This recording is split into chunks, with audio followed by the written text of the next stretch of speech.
Turma, eu sou o professor Wellison e serei o responsável por concluir a disciplina, né, de farmacologia com vocês, tá? A disciplina que é de responsabilidade da professora Flávia Mendonça. E aí, como a professora Flávia ela entrou de licença maternidade, ela se afastou inicialmente para que possa usufruir, né, da licença maternidade, e eu fiquei responsável nesse momento para finalizar a disciplina com vocês. Nós já conversamos, né, eu e a professora Flávia já conversamos e alinhamos como é que vai ser a disciplina, a finalização da disciplina. Acredito eu que ela também já passou para vocês. Então, inicialmente, eu vou dar essa aula de variações individuais, que é uma aula bem simples, uma aula bem rápida, e irei ser responsável pelas práticas com vocês, que nós vamos iniciar a partir da próxima semana, tá bom? Turma, inicialmente, vamos entender, né, o que seria essas variações individuais. Gente, lembrando que a qualquer momento vocês podem interromper, podem fazer questionamento, pode tirar as dúvidas que vocês desejarem, né? Então, dentro da farmacologia, lembrando que a farmacologia ela é uma ciência que ela não é considerada totalmente exata, né? Porque quando a gente fala uma ciência exata, é basicamente afirmando que aquilo é aquilo e somente aquilo. Já a farmacologia, ela tem o seu ponto exato, mas ela tem suas características, as suas exceções. E aí eu trago essa aula para vocês, né, já que vocês tiveram conteúdo mais específico sobre a farmacologia, sobre farmacocinética, farmacodinâmica, formas farmacêuticas, história, conceitos da farmacologia. É interessante nós compreendermos que, em relação à ação do medicamento e o efeito do medicamento, tudo isso, turma, pode sofrer variações individuais.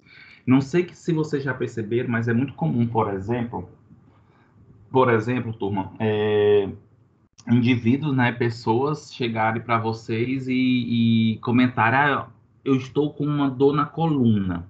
Aí a outra diz que também sentiu a mesma dor na coluna, a outra sentiu a mesma coisa, né? Aí você vai atrás, a pessoa que sentiu a dor na coluna tomou o medicamento, por exemplo, o paracetamol, e indicou o paracetamol para a vizinha, que também está sentindo a dor de coluna. Só que o paracetamol, nesta vizinha, não surtiu efeito, ou pode ter favorecido um efeito adverso.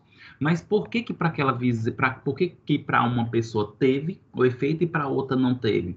Porque nós temos, turma, algumas características individuais. E essas características individuais estão associadas a alguns aspectos bastante importantes, né, do nosso organismo. Características fisiológicas, característica de gênero, característica da idade, características genéticas, então, de raça. Então, tudo isso pode influenciar no efeito do medicamento. Não é porque um medicamento age para determinada ação que todas as pessoas podem utilizar aquele medicamento. Por exemplo, o captopril. O captopril, turma, é um excelente medicamento, tá? É um excelente medicamento que favorece aí um efeito antipertensivo. Acredito eu que todos aqui já ouviram falar do captopril. É um excelente fármaco utilizado em crises emergentes aí, né, de hipertensão arterial. Mas o que eu quero chamar a atenção para vocês é que é mais do que comprovado que pacientes que são afrodescendentes ou pacientes negros, mas não a característica negra, fenótipa, mas sim genótipa, esses pacientes eles têm uma resistência na ação do medicamento captopril, por características de gene, características de mutações associados aí, por exemplo, a características genéticas em si. E aí, esses pacientes, eles teoricamente não deveriam ser prescritos e nem indicados para pacientes afrodescendentes os inibidores da enzima conversora de angiotensina 1, que no caso é o captopril, por causa desses efeitos. Tá? Gente, e o futuro da farmacologia será um futuro associado, tá? Será um futuro associado a estudos genômicos. Então, espera-se que daqui a alguns anos, quando você for usar um medicamento, faça-se um estudo genético, né, que a gente chama de farmacogenética ou farmacogenômica, e já consiga prever se você usar aquele medicamento, já consiga prever efeitos adversos, já consiga prever os efeitos colaterais, já consiga prever os efeitos adequados ou não do medicamento e a potencialidade desse medicamento no seu organismo. Tranquilo até aqui?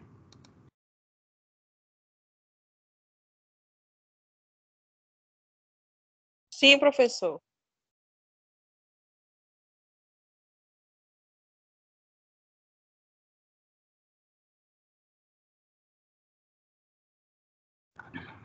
Ótimo, então vamos lá. Turma, olha só, variações individuais. Então, de modo geral, quando a gente fala em variações individuais, nós podemos ter um conceito bem sucinto para isso, que as variações individuais está associado, gente, a uma variabilidade que é considerado um grande problema quando as drogas são utilizadas clinicamente. Por quê? Existe uma palavra, né, que é chamada de farmacovigilância. Farmacovigilância. Farmacovigilância é um termo dentro da farmacologia que significa a última fase clínica do estudo do medicamento. É quando o medicamento ele é lançado no mercado e a partir desse momento começa a se observar os efeitos adversos, efeitos colaterais, efeitos benéficos daquela substância na população. Por quê? Quando se vai fazer um estudo para o desenvolvimento de medicamento, tá, turma? Quando você vai fazer um estudo para descobrir o efeito do medicamento, é importante nós compreendermos que eles utilizam um grupo limitado de pessoas. E esse grupo limitado de pessoas, muitas vezes, não pode ser representativo quando se lança o medicamento no mercado, porque aí eu tenho uma variedade de pessoas, de todas as características, raça, etnia, gênero, idade, com comorbidade, com outras doenças ou não, usando o medicamento. Então, a partir desse momento aí, nessa fase de farmacovigilância, eu literalmente consigo perceber, tá? Literalmente eu consigo perceber o efeito dos medicamentos em si e as suas possíveis efeitos adversos ou colaterais, tá? E, infelizmente, isso a gente só consegue perceber clinicamente. E quando eu falo clinicamente, é quando os pacientes vão usar. E qual o problema disso? Porque quando eu consigo prever determinados problemas associados a medicamento, e eu só consigo prever isso clinicamente, significa que vai ter pacientes que vão sofrer com essas consequências, tá? E essas variações, elas podem resultar em quê? Em ausência de eficácia e efeitos colaterais indesejados, tá? Então, quando se fala nessas variedades individuais, que pode estar associada a perfil do paciente, ele pode utilizar um medicamento e esse medicamento não ter efeito, tá? Ser ineficaz. E, consequentemente, o paciente ele pode ter efeitos colaterais inesperados. Esses efeitos colaterais inesperados, eles podem ser benéficos ou negativos, ou maléficos. Lembrando, gente, que quando a gente fala efeitos colaterais, efeito colateral pode ser um efeito bom, como também pode ser um efeito ruim. E quando a gente fala reação adversa, já é um efeito ruim, tá? Então, existe essa diferença aí nessas duas palavras, efeitos adversos e efeitos colaterais, ou reações adversas e efeitos colaterais. O efeito colateral ele pode ser benéfico ou maléfico. A reação adversa sempre vai ser ruim, tá? E existem algumas características individuais que influenciam nesse perfil aí de efeito, tá? Como, por exemplo, idade, o peso, a etnia, o estado patológico, a idiosincrasia, tá? E aí, quando a gente fala, por exemplo, aí nessa associação da idade, nós sabemos que dependendo da idade, a gente tem uma influência na ação dos medicamentos. É tanto que dependendo da idade, a gente tem que fazer modificação de dosagem, né? Tem que se fazer um cálculo aí de dosagem em si, tá? Peso, nós sabemos que ele pode sofrer influência também, né? No efeito, vamos dizer assim, pessoas com sobrepeso, obesas, têm a tendência de ter que aumentar a dose para ter um efeito terapêutico, porque geralmente a substância ela pode ser cumulativa ou fazer depósito no tecido adiposo e não fazer um efeito adequado. Etnia, quando se fala etnia, gente, são os fatores associados à genética. né? Então, qual é o gene que tem ali dentro, qual o gene associado à raça que pode influenciar ou não no efeito do medicamento? Estado patológico. A gente tem que compreender que quanto mais os pacientes eles usam medicamentos e eles têm comorbidades ou eles têm outras doenças, isso pode agravar mais ainda o efeito do medicamento. Uma coisa é o paciente ser hipertenso e tomar um antihipertensivo, uma outra coisa é o paciente ser hipertenso, diabético, apresentar arritmia, apresentar artrite. Por quê? Esse paciente, depressão, esse paciente vai fazer o uso de polifarmácia, né? Uma grande quantidade de medicamento, e isso pode influenciar aí na ação dos medicamentos em si, como também pode agravar a doenças já existentes. E nós temos aí de idiosincrasia, né? Gente, idiosincrasia é um termo, né, em medicina, né, um termo na medicina que está relacionado a uma predisposição particular do organismo que faz com que o indivíduo ele reaja de maneira pessoal à influência, por exemplo, de substâncias externas, né, substâncias do meio ambiente, como alimentos, medicamentos. Então, idiosincrasia, gente, é algo inerente ao paciente. Idiosincrasia é algo que o indivíduo ele sofre influência sobre o uso de determinadas substâncias externas, tá?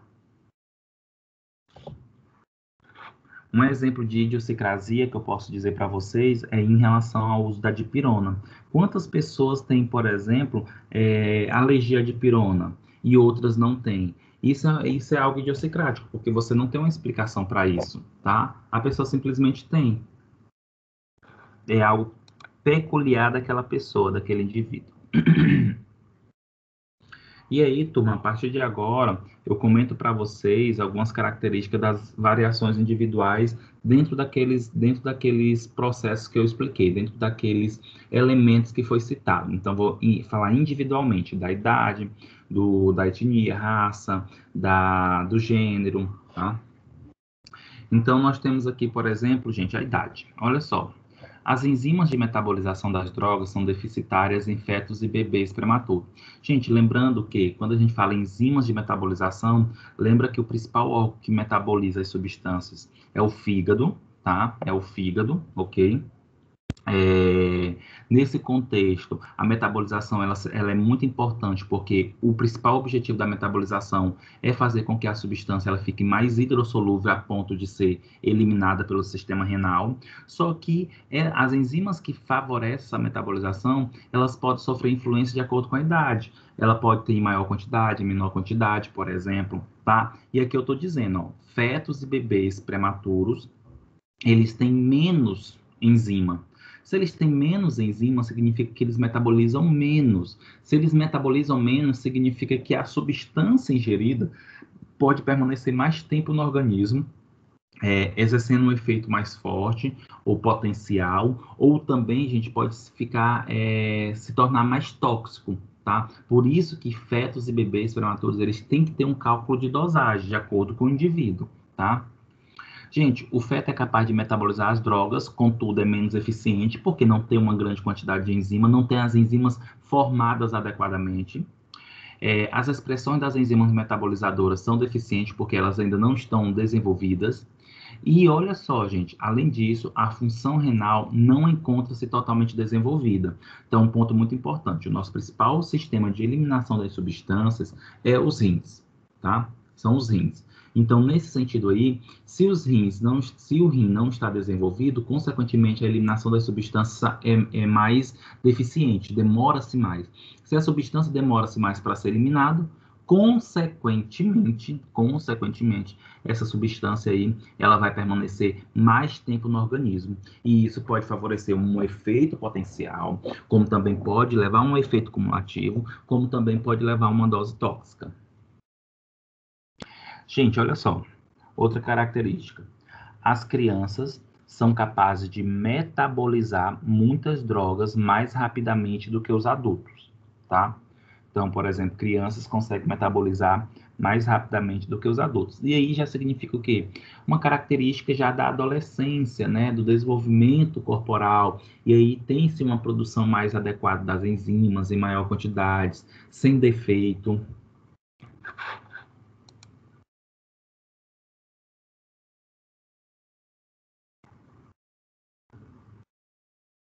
E aí, turma, olha só.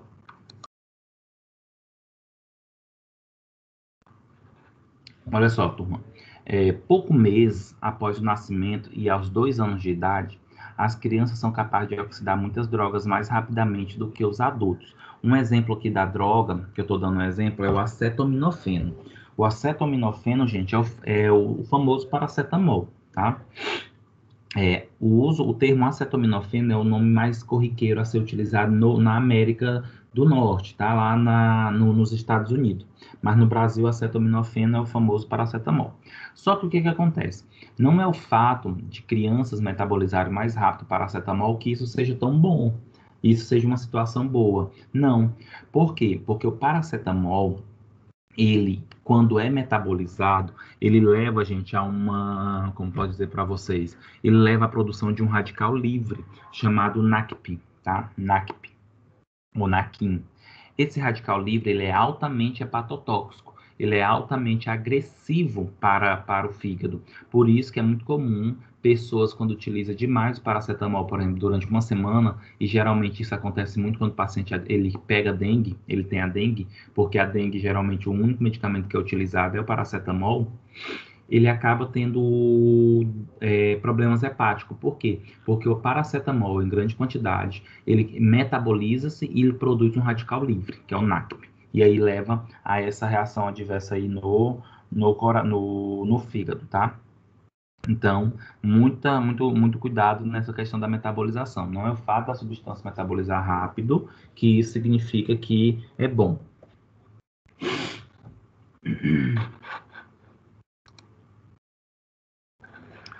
Ainda em relação à idade, né, gente? Olha só, vamos pensar aí nessa característica em relação aos idosos, por exemplo. Gente, é muito preocupante o uso de medicamentos em idosos, né, em sofrer esse tipo de variações, tá? Porque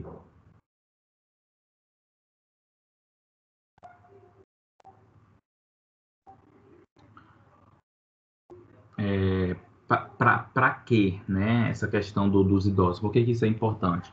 Olha só, gente, a polifarmácia. O que é a polifarmácia? Algumas literaturas apontam que polifarmácia é quando o paciente ele utiliza de 3 a mais medicamentos, né, para tratar várias doenças. Ele usa mais de três medicamentos, de 3 a mais medicamentos, tá?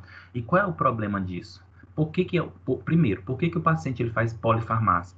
Quando se tem polifarmácia, possivelmente ele tem várias doenças crônicas, e isso faz com que ele utilize muito esses medicamentos em si, tá? Esse é um grande problema associado a isso, tá? E aí, o uso excessivo, né, de medicamentos, ou grande quantidade de medicamentos, quando se utiliza, eles acabam levando a problemas, por exemplo, de competição, né? Acaba levando a problemas de interação associada a algumas características do citocromo P450. Como assim?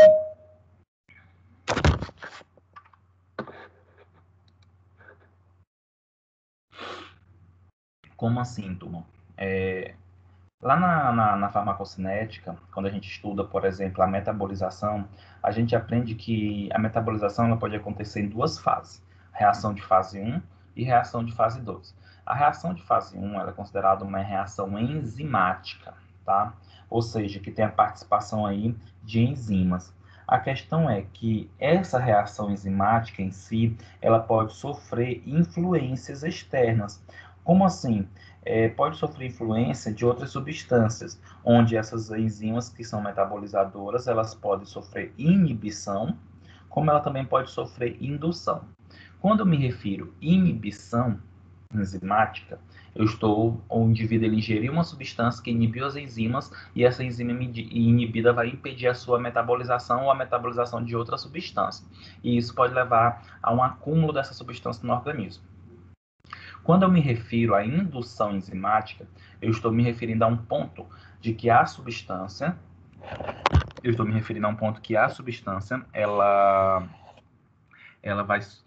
a pessoa ingere uma substância, essa substância vai aumentar a potencialidade dessas enzimas, ou aumenta as enzimas, ou o efeito que essas enzimas podem favorecer, e isso pode levar a uma indução do metabolismo mais rápido de outras substâncias. E aí, se essas outras substâncias são metabolizadas mais rápidas, elas acabam sendo eliminadas mais rápido e diminuindo o seu efeito, tá? Então, a polifarmácia, infelizmente, ela tem uma característica muito forte mesmo, muito forte aí de favorecimento, né, dessas reações adversas, desses efeitos colaterais. E óbvio que isso é um fator, é uma variação individual. Por quê? Porque isso depende de indivíduo para indivíduo. Eu não posso dizer que determinada substância foi ruim para determinado indivíduo, sendo que aquele indivíduo, um outro, não tinha as comorbidades, não tomava tanto medicamentos que aquele outro tomava e teve as reações.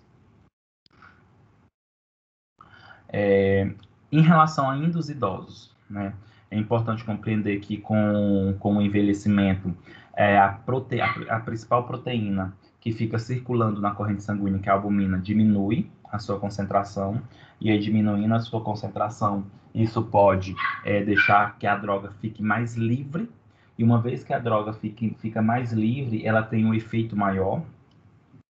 Outro ponto, gente, o idoso, ele tem uma massa corporal magra diminuída, alterando o volume de distribuição, e isso significa que acaba influenciando aí na distribuição das substâncias pelo corpo e também no acúmulo dessa substância pelo corpo.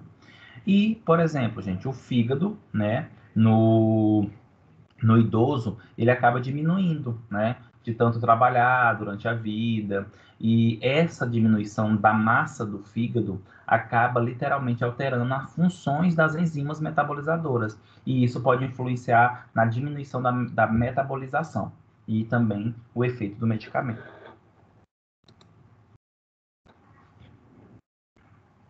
Ainda em relação à idade, tá? Aqui tem um exemplo para vocês, né, de algumas drogas. Aí nós temos aqui recém-nascido, adulto e idosos.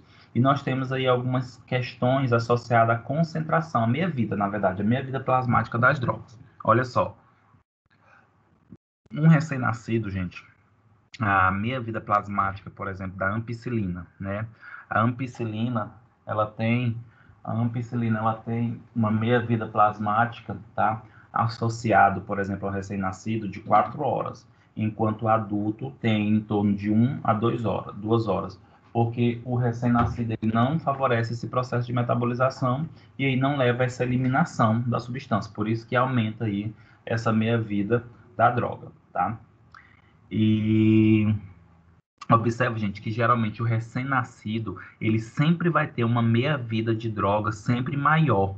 Por quê? Porque como demora a eliminar, essa droga ela permanece mais tempo no organismo. Por isso que tem que ser feito sempre o cálculo de dosagem, para evitar o acúmulo dessas drogas quando se vai dar a dosagem, né?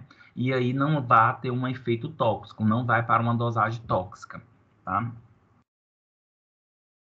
E aí eu quero chamar a atenção para vocês em relação aos idosos, ó, drogas que são principalmente metabolizadas, diazepam, fenitoína, sulfamectospirazina. Observa, gente, que nos idosos é como se aumentasse mais ainda esse processo de meia-vida, porque também o idoso ele tem dificuldade nessa eliminação dessas substâncias, tá? E aí aumenta essa meia-vida das drogas. Então, a partir desse conteúdo aqui, tá?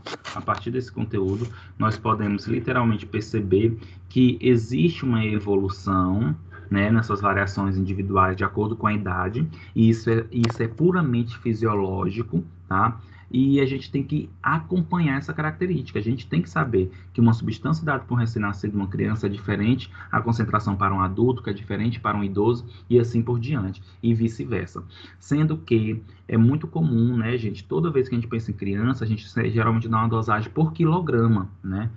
Quantos pesos a criança tem? Tem tanto. Então, acaba influenciando nessa característica aí.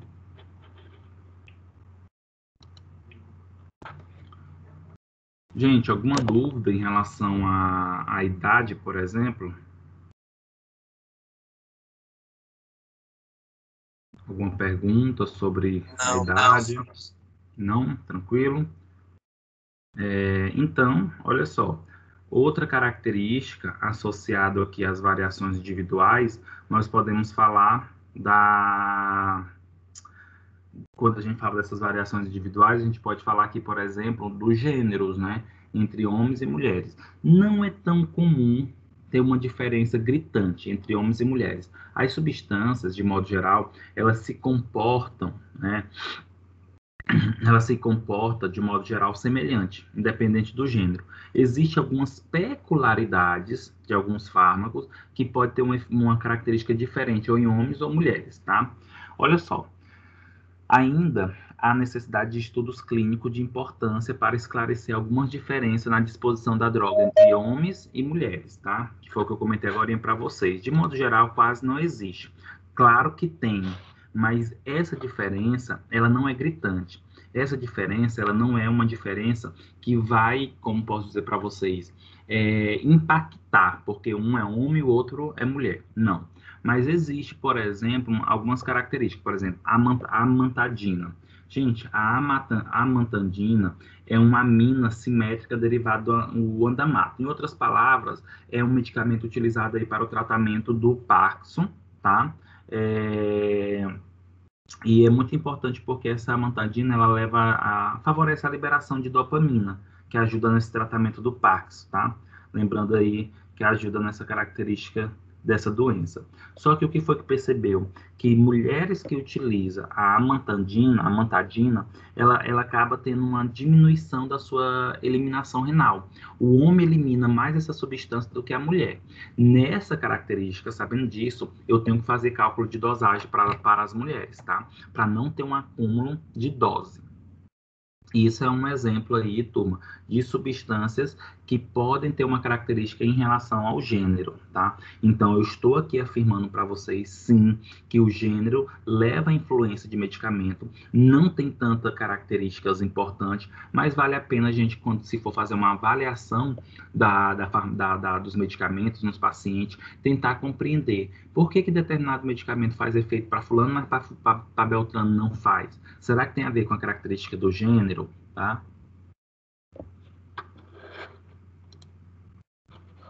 E outro exemplo, turma, em relação a essas variações individuais, que foi daquelas que eu comentei para vocês lá atrás, nós temos aqui em relação à etnia, tá? Gente, quando a gente fala etnia, é raça, cor, tá?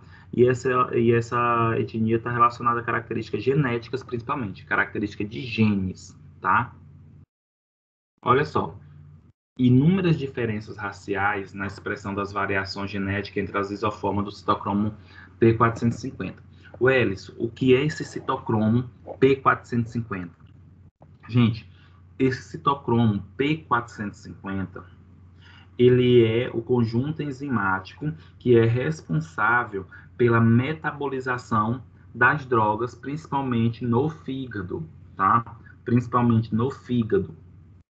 E aí, por ser uma característica enzimática, é importante nós compreendermos que a característica genética, o nosso código genético, ele é muito importante para a produção dessas macromoléculas em si.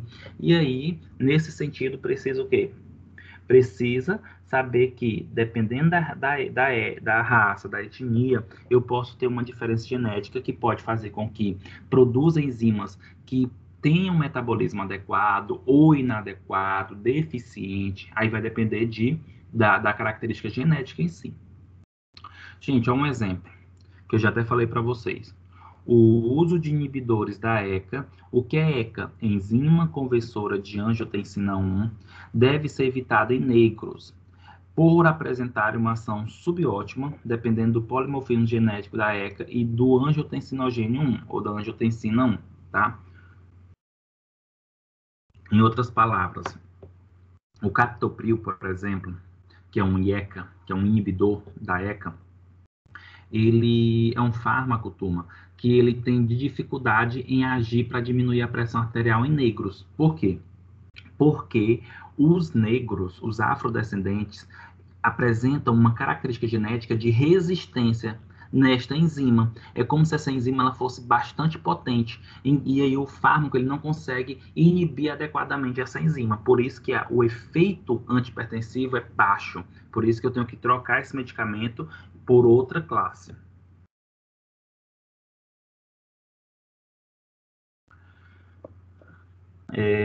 Vias metabólicas das drogas afetadas pela etnia, por exemplo, reação metabólica, acetilação, né? Quando a gente fala acetilação, gente, é uma reação de fase 1, onde vai ter a entrada aí, por exemplo, do acetil. Então, nos caucasianos, é 50% mais lento. Então, se você pegar um medicamento que a metabolização dele é através da acetilação, em pessoas que são carcausianas, ou seja, europeia, perfil europeu, elas são mais lentas essa metabolização, ou seja, o medicamento vai demorar mais tempo no organismo. Agora, se você pegar, por exemplo, asiáticos, é só 5 a 10% mais lento. Ou seja, essa substância que sofre metabolização por acetilação vai ser eliminado mais rápido nos asiáticos, tá? E assim nós temos, ó, oxidação da CYP2D6 de 5 a 10%, tá? Caucasiano, asiático 1%, a oxidação CYP2C18, 3 a 5% deficiente nos caucasianos, nos asiáticos 20%, tá? Então, a etnia ela pode se influenciar no efeito dos medicamentos.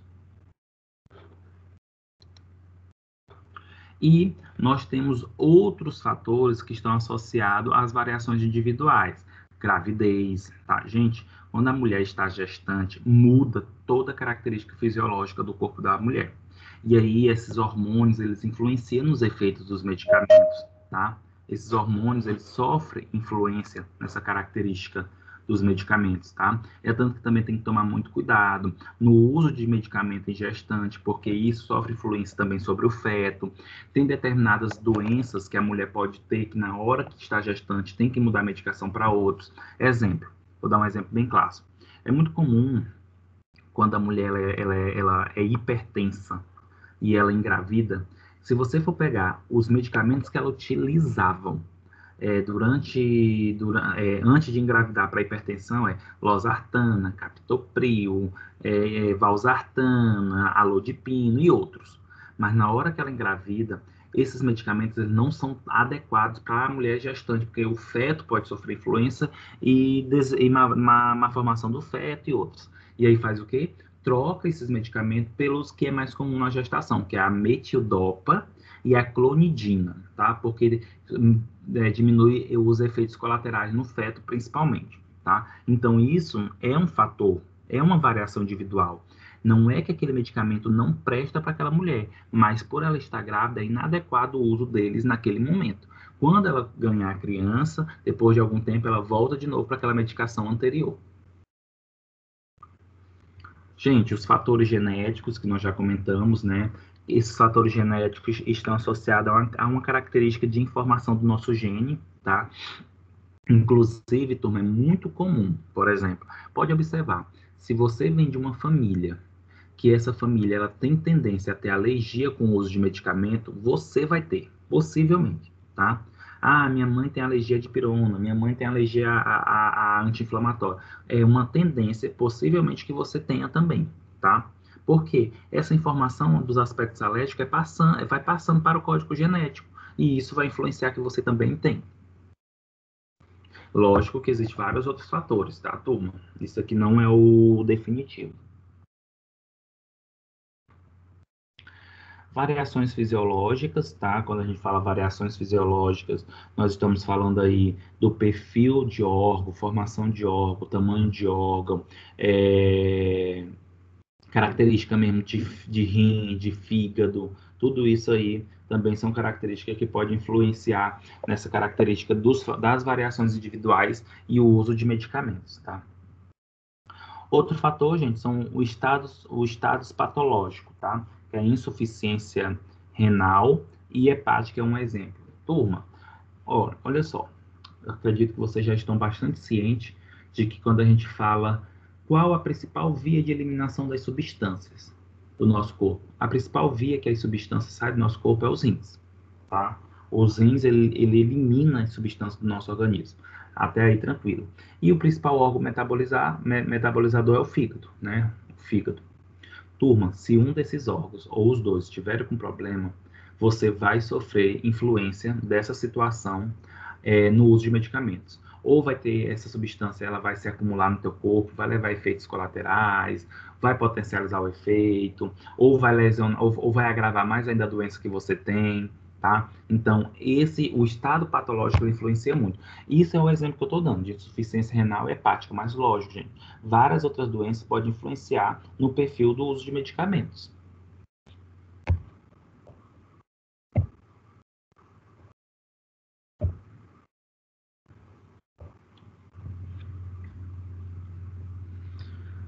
E aí, dentre esses fatores importantes que eu gostaria de citar aqui para vocês, eu posso citar para vocês os fatores genéticos, tá?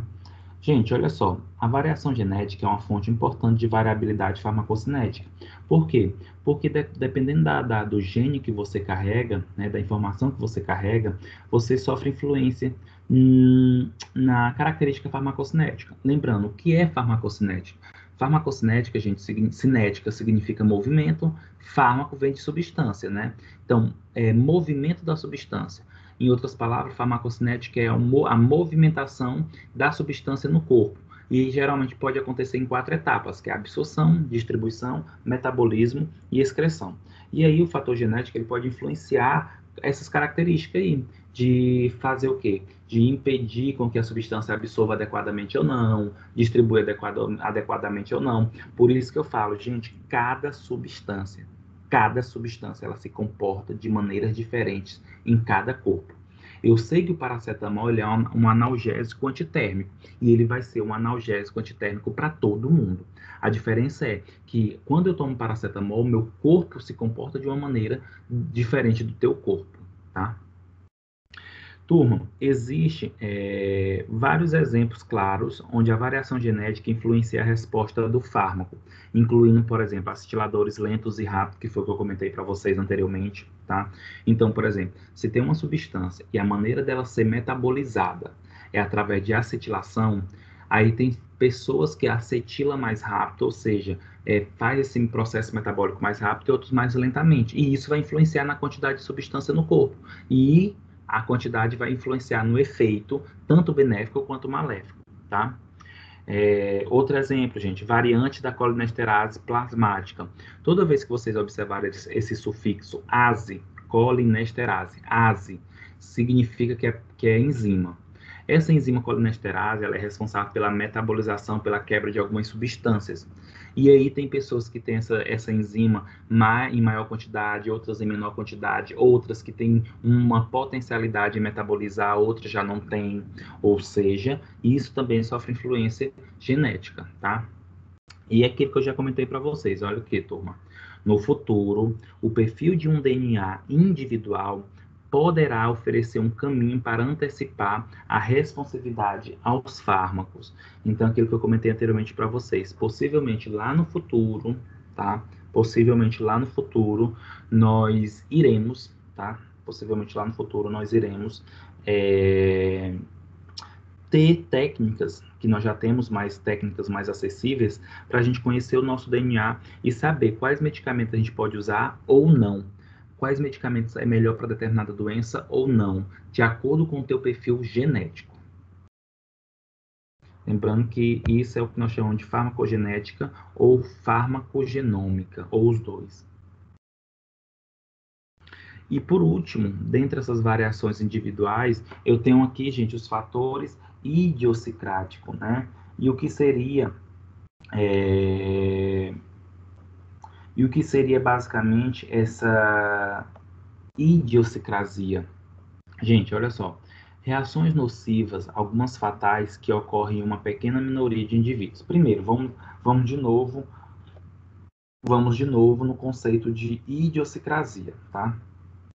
Idiosincrasia ou idiosincrático é um termo, gente, utilizado em várias vertentes, não somente na saúde, tá? Mas na medicina, idiosincrasia significa uma condição particular de um indivíduo, tá? Onde essa condição ela pode sofrer influência de acordo com as características desses indivíduos, tá? Como, por exemplo, alimentos, medicamentos, tá? Então, pode sofrer essas influências. E nessa característica, por exemplo, reações nocivas, algumas fatais, que ocorrem em uma pequena minoria de indivíduos. O que acontece? Tem pessoa. Um fator idiosincrático que eu posso dar exemplo para vocês, gente, é alguns casos graves de complicações da Covid. tá? Algumas pessoas, gente, quando as pessoas chegam ao estado grave das complicações da COVID, muitas vezes é uma característica daquele indivíduo, não é geral, tá? Porque nem todo mundo apresenta aquilo. Por que nem todo mundo apresenta aquilo? Porque nem todo mundo tem alguma condição que aquele indivíduo que teve tem, tá? Então ele leva uma complicação a isso. Pode ser um fator genético, pode ser um fator momentâneo, tá? Outra situação associada a medicamentos. Reações podem ocorrer com baixas doses. Gente, toda vez que a gente tomar um medicamento em pequenas doses ou dentro da dose convencional e tu sentir uma reação adversa, aquilo dali é uma característica idiosincrática. Aquilo dali é uma reação adversa que não deveria acontecer e é um fator inerente a você. E ainda dentro desses fatores idiosincráticos, nós temos a associação com os fatores genéticos, tá? Que também podem ser responsáveis, como, por exemplo, sensibilidade à primaquina. Gente, a primaquina é um fármaco utilizado para o tratamento da malária. Ele é um antimalário, ele é um antiplasmódio, tá? E o que acontece? Tem pessoas, gente, que tem sensibilidade a ela e pode levar ao que nós chamamos de hipertemia maligna, que é uma elevação da temperatura altíssima e muito rápido. Só que a primaquina não era para elevar a temperatura, era para diminuir a temperatura, né? Mas ela, em indivíduos que são sensíveis, ela faz aumentar. Isso é uma característica genética desse indivíduo, é uma característica idiosincrática, tá? E, para a gente finalizar essas variações individuais, nós temos aqui os fatores imunológicos, tá? Que são também bastante importantes. Tem pessoas que têm a capacidade, gente, de estimular mais o sistema imunológico do que outras pessoas. E isso é um fator individual, isso é um fator idiosincrático. E isso pode influenciar em vários efeitos. Turma, alguma pergunta? Algum comentário?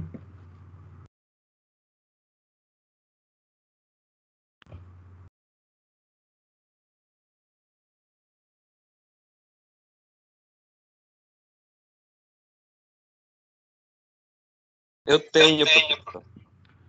Oi, Rubens, pode ficar à vontade. Esses fatores idiosincráticos, eles só podem, essa reação adversa só pode ser através de uso endógeno do meio exterior, ou pode ser o próprio organismo, ele pode ter uma reação do próprio organismo? Pode ser tanto exógeno, né, que é fora do organismo, como endógeno dentro do organismo, tá? Então, assim, essa questão o que influencia aqui não é se vem do meio externo ou do meio interno. O que influencia aqui é a sensibilidade a determinada substância. Então, por exemplo, eu posso produzir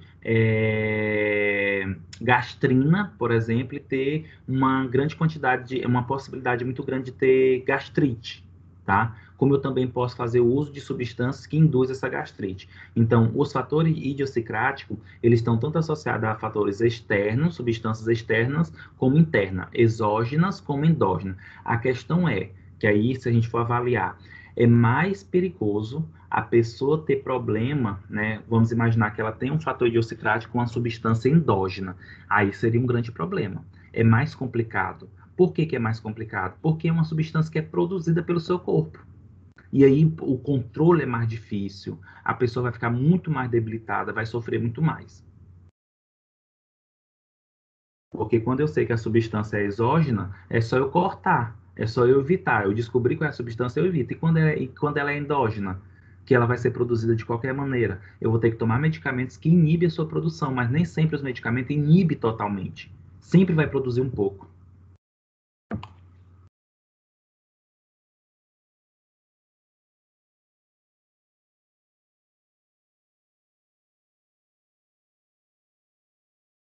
Mais alguém, turma?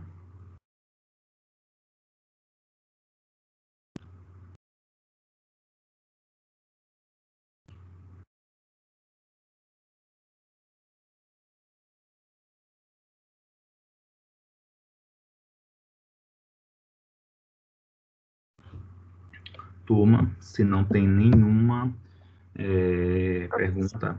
Oi, Carliane. Eu tenho uma pergunta, professor. Se eu puder me esclarecer Professor, porque eu comprei um estimulante do apetite para as minhas filhas, que o nome dele é Apevitin, Apevitin PC.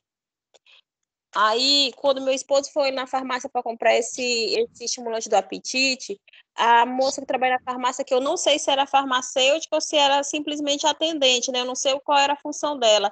Eu só sei que ela falou que esse medicamento aqui não era indicado para criança porque ele provocava demência. Falou um monte de coisa, né, professor? Aí eu disse, meu esposo, eu li a bula quando ele chegou, eu disse, mas aqui está dizendo que é para crianças de 2 a 10 anos. Fui ler a bula do medicamento. Aí a minha filha, uma tem 4 anos, a outra tem 10 anos. Sim. E quando a minha irmã foi comprar já em outra farmácia, a moça também falou a mesma coisa. Aí eu disse, rapaz, eu vou tirar a dúvida com o professor, com a professora Flávia, quando ela voltar, ou com o professor se colocar no lugar dela. Aí eu estou perguntando hoje, esse remédio, ele pode causar demência, professor? Realmente? Vamos lá. O apevitin é sim uma substância que aumenta o apetite, tá? Até aí tá correto. É indicado sim para crianças maiores de 2 anos, aí tá correto. A questão dela, a questão da substância, Carliane, é que é uma substância, é um medicamento que, dentre as substâncias presentes, nós temos um antihistamínico de primeira geração. Nós temos aí um antialérgico de primeira geração. E esses antialérgicos de primeira geração, eles aumentam o apetite, por isso que faz com que a pessoa coma, porque ele age no sistema nervoso central, favorecendo a não saciedade, então você acaba tendo vontade de comer mais ainda. Agora, a questão é, todos os fármacos antihistamínicos de primeira geração, eles têm a capacidade de levar à sedação. Ele causa sono, por isso que geralmente é muito comum as pessoas tomar medicamentos para aumentar o apetite e sentir sono. Por quê? Porque é um antihistamínico de primeira geração. E aí, se você der uma dosagem a mais para a criança ela pode ficar, não é demenciada, ela fica sedada, ela fica sonolenta, ela fica como se tivesse de ressaca, entendeu? Mas isso é em altas dosagens. Não é na dosagem normal, não. Então, assim, eu não concordo, né, com a fala desses dois profissionais aí em dizer que a criança, se der para a criança, vai ficar demenciada. Não. A criança ela vai ficar sedada, vai ficar sonolenta, porque o medicamento dá sono. Mas geralmente isso acontece em doses inadequadas. E qual é o problema? Infelizmente, nós somos preguiçosos na hora de dar medicamento, principalmente líquido. A gente não dá a dosagem correta. Ou tu coloca mais no copo, ou tu já coloca direto na boca, tu não tem um dosador, e aí sempre tu acaba dando uma dose um pouco a mais. E aí pode ser que o indivíduo ele cause sonolência, tá? Ele não fica demenciado, ele fica sonolento. Então tá ok, professor. Porque até eu estava vendo a quantidade, né? Para mim, a de 4 anos, o valor que tem lá de referência é 5 ml, para outra é 7,5. Aí eu disse, se tá na farmácia, por que para vender? Senão eles não iam vender um remédio assim, ainda mais sem bula, já que causa tudo isso aí de demência que eles estão falando. Não, tá? Na verdade, e quando eles falaram demência, eles não souberam foi expressar mesmo. Não, porque demência, gente, é esquecimento. Demência demência é um ato de você ficar literalmente. É tanto que fala assim, quando a pessoa entra no mal de Alzheimer, ele iniciou a demência. Demência é literalmente esquecimento, demência é literalmente a pessoa letárgica. E não, o apevitin, como também vários polivitamínicos que aumentam o apetite, que tem antihistamínico, eles deixam sedado, uma sedação leve que leva a uma sonolência. Mas geralmente isso quando é em altas dosagens. A dosagem acima, entendeu? Você pode dar esse medicamento para suas filhas dentro da dosagem normal. E você vai observar. Se por acaso elas estão sentindo muito sono, possivelmente a dose vai ter que diminuir um pouco, porque aí também não é porque tem 10 anos que vai dar 7 ml, não é porque tem 5 anos, 4 anos que vai dar 5 ml. Cada corpo responde de uma maneira. É verdade, professor. Sendo que a de 10 anos eu dei no primeiro dia 7,5. Eu notei que ela ficou muito sonolenta mesmo. Aí eu diminuí para 5. Sim. Já de 4 anos não apresentou a sonolência, mas eu diminui mesmo assim a dose dela para 2, até 3 eu dou para ela. Não dou 5. Ótimo, perfeito. Tranquilo, tranquilo. Eu agradeço, professor, pelo seu esclarecimento. Agora eu vou saber explicar para minha irmã para poder ela comprar, porque o filho dela também, ela ia comprar esse mesmo remédio, porque ele é muito ruim para se alimentar, não gosta de comer de jeito nenhum. Aí eu disse para ela, né, ver se, porque que nem você falou ainda agora, que às vezes o que dá para uma pessoa, às vezes não dá para outra, mas para ela tentar dar essa vitamina, esse estimulante para ele. Aí ela ficou com medo porque a moça na farmácia falou isso para ela. Eu disse Aí eu disse, claro que eles não vão vender um medicamento que vai causar uma demência, um problema seríssimo na pessoa. Então, senão eles não iam vender sem receita, assim que eu ainda comentei com ela, né? Mas agora eu vou explicar direitinho como você estava me explicando para ela. Inclusive, ele é um MIP, né? Ele é um medicamento isento de prescrição, não precisa de receita. Obrigada, professor. De nada. Turma, mais alguém gostaria de perguntar, falar algo?